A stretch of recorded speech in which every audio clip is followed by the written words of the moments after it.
Today I'm preparing a brisket. Good barbecue starts with cut and quality of the meat. Depending on where you live in the country, you might be able to get good quality cuts in your local grocery store.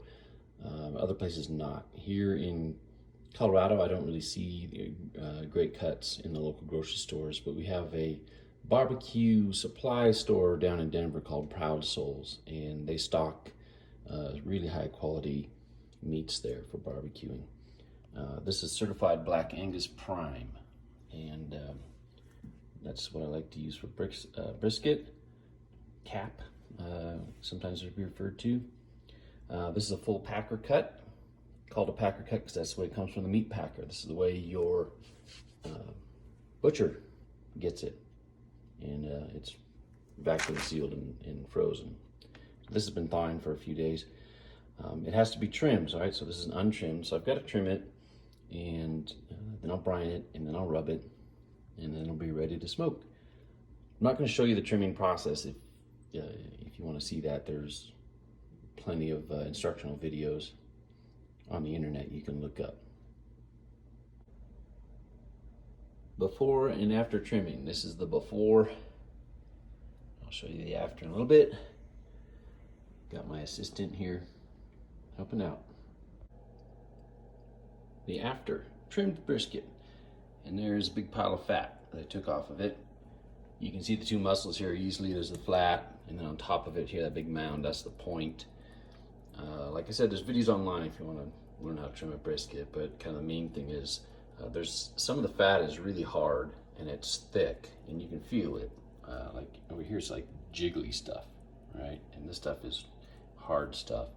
That hard stuff, when it's thick, it won't render during the cook, not at the time or the temperature that we're going to cook it for. So if it's a big thick layer, it's just going to block the meat from cooking evenly, and it's going to block flavor from getting in there. So you take that down to a pretty thin layer so that flavor can get through.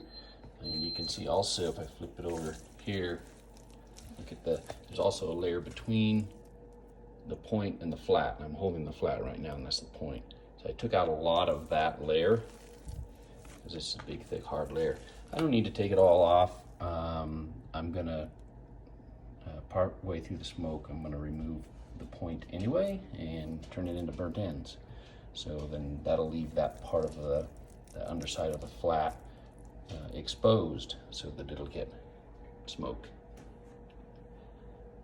There you go, it's ready to be brined. Brisket in the brine.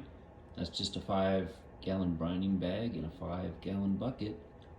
And one of the advantages of living at 8,300 feet altitude is I don't have to worry about fitting this in the refrigerator, even though I do have a auxiliary fridge out in the cottage that would fit in. Temperatures are low enough I can just put this thing out in the garage. So I'm just going to tie up the bag, set it out there, and it'll brine for 8 hours. Brisket brined for 10 hours.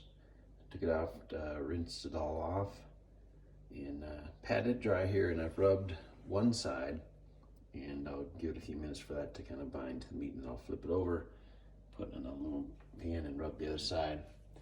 That's my own recipe for brisket rub, which is 3 parts pepper, 3 parts salt, 2 parts garlic powder, and then 1 part each of medium New Mexico red chili powder, onion powder, ground celery seed, ground cumin, and smoked paprika. There she is, all rubbed up. Beautiful. It's almost midnight now. That'll go in the fridge, and it's going to go on the pit in the morning about 7 a.m.